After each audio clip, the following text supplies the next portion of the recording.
Please stick to the time. Thank you, Mr. Speaker, sir, for allowing me to participate on the Governor's address. So, I don't want to speak much due to the time, so I want to say a few things. First and foremost, on agriculture sector.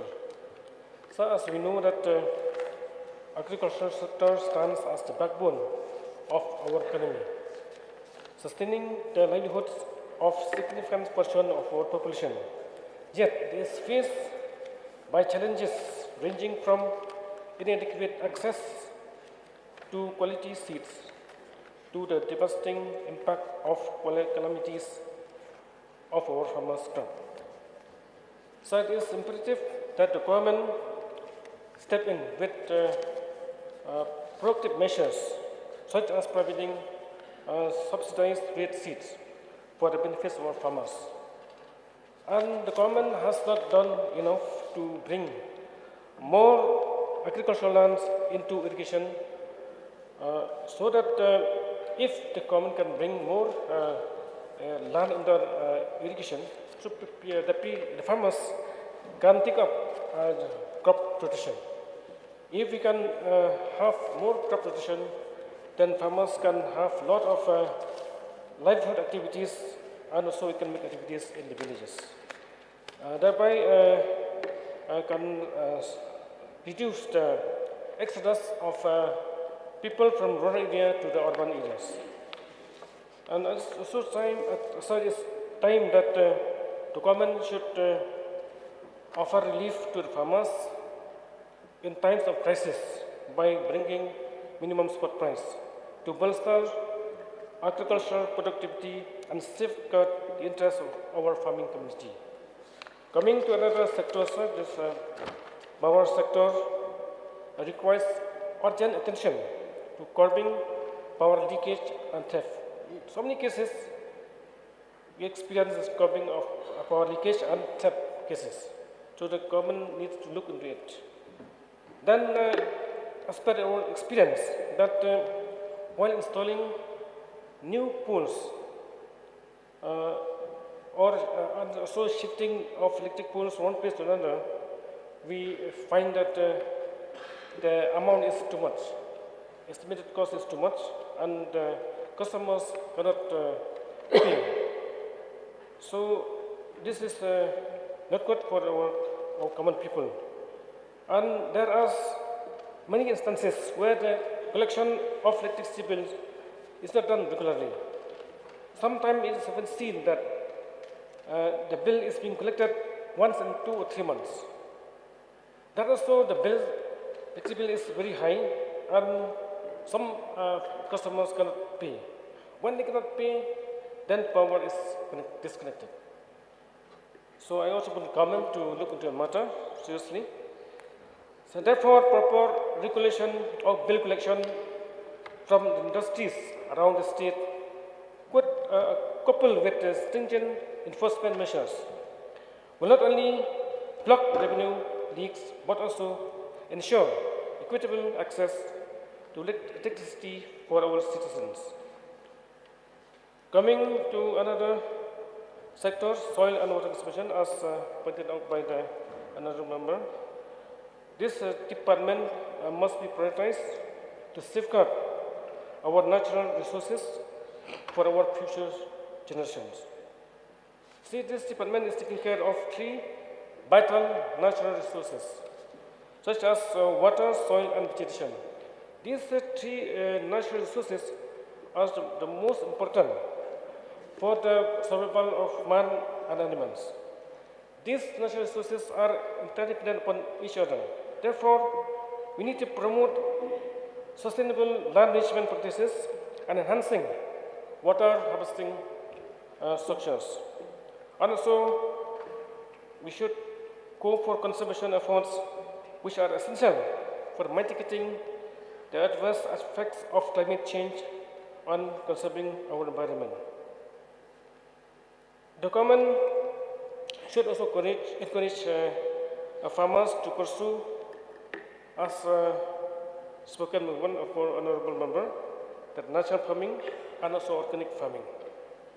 If government pursue to the farmers to go this natural farming and organic farming, they should find ways and means how to stop these faulty practices such as bone cultivation. If farmers continue to go this bone cultivation from time to time, large quantity of topsoil, fertile topsoil, is being eroded. So that's why it affects the fertility and productivity. And the schemes which the department is taking up, such as small multi-purpose reservoirs, which is very good initiative for our local farmers, and also funded by the prestigious banks such as Asian Development Bank, should see its light with equal participation of the farmers and local contractors, which can be done in partnership to ensure smooth functioning of the scheme. It has been seen that due to the high value of tendering process, many of our small contractors are not being able to apply for these tenders, which in turn favors only the big players to pursue this work, which I feel is the wrong thing to do when a project like this are being taken up by the government. Our local farmers and our local contractors should also be the ones benefiting. Such scheme, if executed in a good spirit, will not only ensure smooth functioning, but as a state we can have many success stories that will contribute to the economy of the state in a large way. In line with addressing these critical sectors, we must redouble our efforts to generate employment opportunities and create an enabling environment for our youth.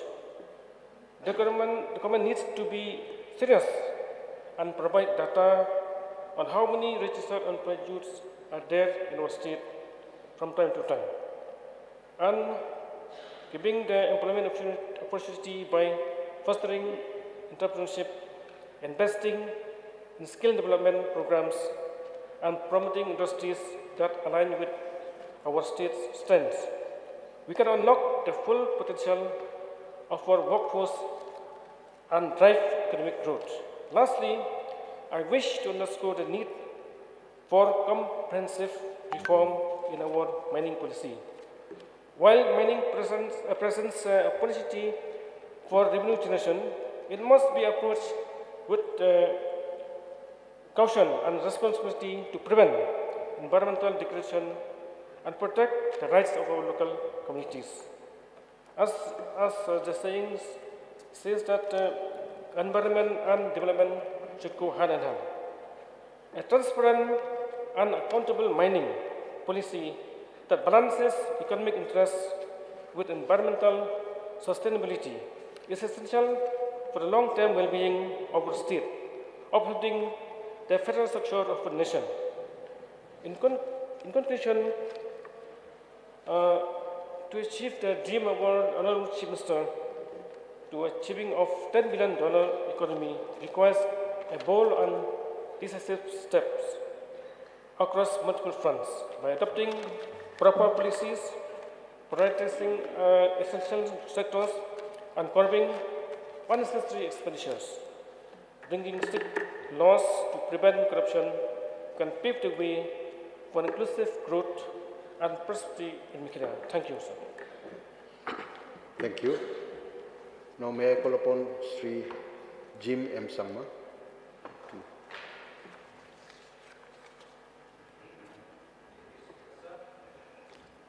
For allowing me to participate in the debate and governor address.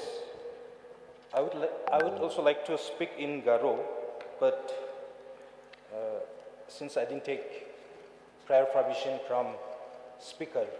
And also you have to give the English version, the translated version. I'll speak in English, sir. I'll speak.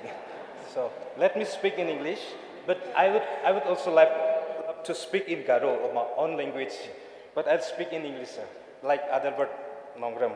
Thank you, sir. I also, first of all, I like to express my thankfulness and appreciation to the MDA, to government under the leadership of our Chief Minister, Sri Conrad Sangma.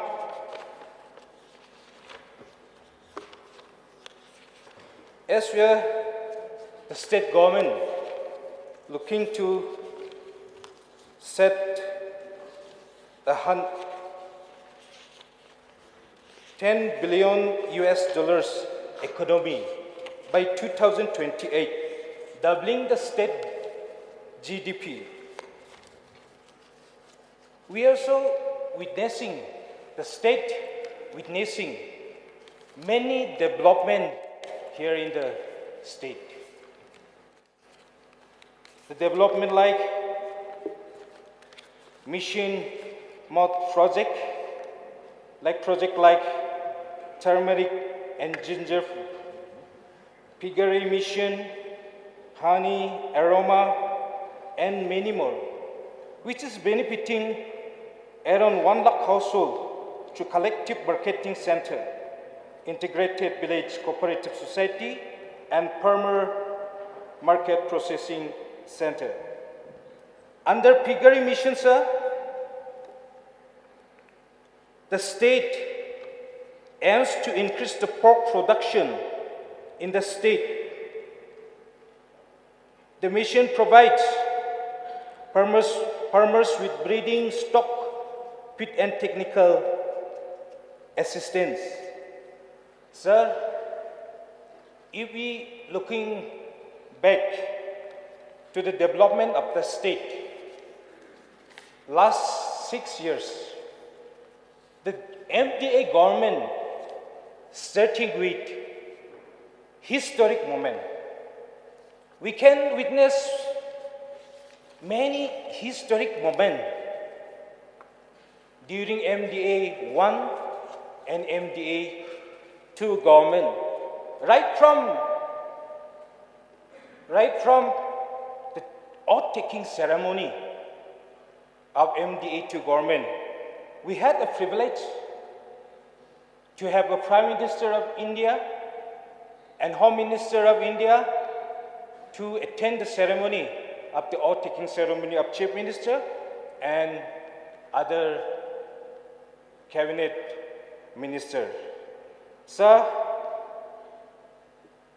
we had, when I was talking about the historic moment of the MDA government, we had many historic moments. We have many develops have been taking place in the area of agriculture, PWD, tourism, health and family welfare, education, sports and youth department, social welfare, and home and police. But I want to stress today in the field of education,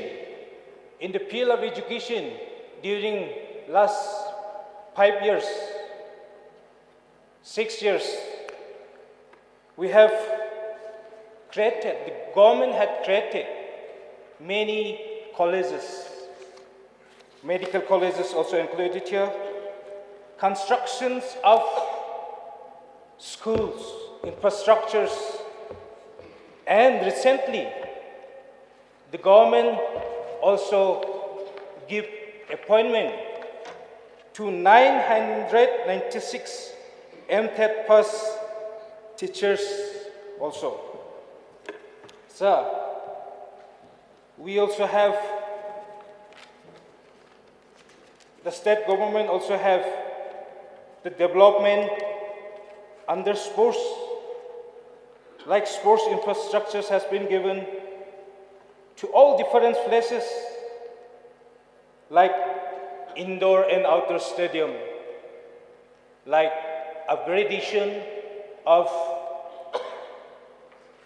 JN complex, even in Tura also, Patogoning Munja, athletics stadium. Sir, I also like to express that even in my constituency in Rongjeng also, we have many historical moments. The people of my constituency can deny that the development has given by this MDA government. Like we have a degree boarded college, which is going to be integrated, and the academic sessions will be going to be start from this year. And we have a civil subdivision also. Last 2022, it was integrated.